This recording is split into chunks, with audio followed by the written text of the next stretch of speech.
জয় এই মাল্য। আপনাকে এখানেই একটা তথ্য একটু দেখাই। সেটা হচ্ছে মালদা এবং মুর্শিদাবাদে বিগত 1 মাস এবং 2 মাসের যে তথ্য আমরা পেয়েছি সেটা একটু দেখাবো প্রথমে। সেটা হচ্ছে যে যে তথ্য আমরা দেখতে পেয়েছি, আমি বলবো যে একটু দেখানোর জন্য মালদা এবং মুর্শিদাবাদের মাদক পাচারের সাম্প্রতিকতম সময়ে যে তথ্য আমরা পেয়েছি 1 মাস এবং 2 মাসের মধ্যে, সেটা প্রথমে একবার দেখবো, তারপর আলোচনায় আসবো। মালদায় গত 2 মাসে উদ্ধার প্রায় 72 কেজি ব্রাউন সুগার, পুলিশের জালে ধরা পড়েছে প্রায় 120 জন।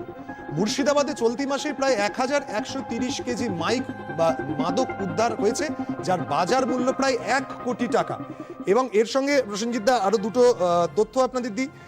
সেটা হচ্ছে যে আমরা দেখছিলাম যে 2025-এর মার্চ মাসে সেখানে বিএসএফ বাংলাদেশি এক পাচারকারীকে গ্রেপ্তার করে, যার কাছ থেকে মাদক দ্রব্য উদ্ধার হয়, যার বাজার মূল্য আনুমানিক 6 কোটি টাকা।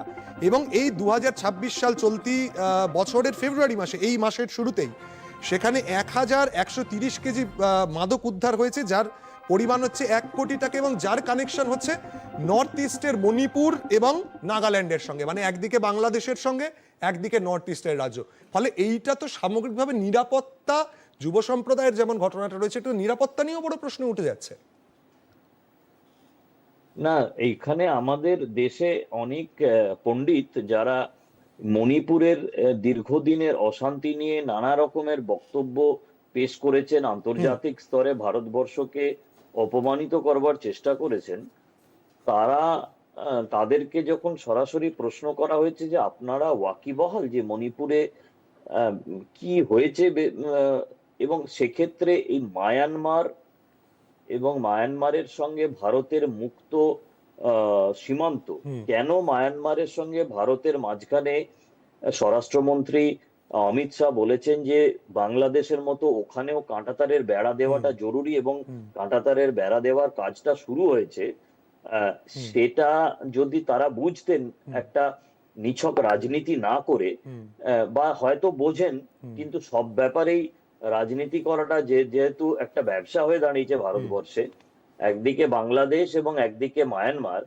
দু জায়গাতেই এই ধরনের মাদকের বিষয়টা যে কতটা ভারতবর্ষের তরুণ সমাজের পক্ষে এবং নিরাপত্তার ক্ষেত্রে কতটা গুরুত্বপূর্ণ, সেটা আমরা সাংবাদিকতা করতে করতে গিয়ে কিছুটা ওয়াকিবহাল, এবং আমার ধারণা যারা বিরোধী রাজনীতি করেন তারাও ওয়াকিবহাল। আজকে আমরা দৃষ্টিপাত লাইভের মাধ্যমে খবরের অন্তরালে এই খবরটা দর্শকদের কাছে পৌঁছে দেওয়ার চেষ্টা করলাম, জয় মাল্য, মনে হয়।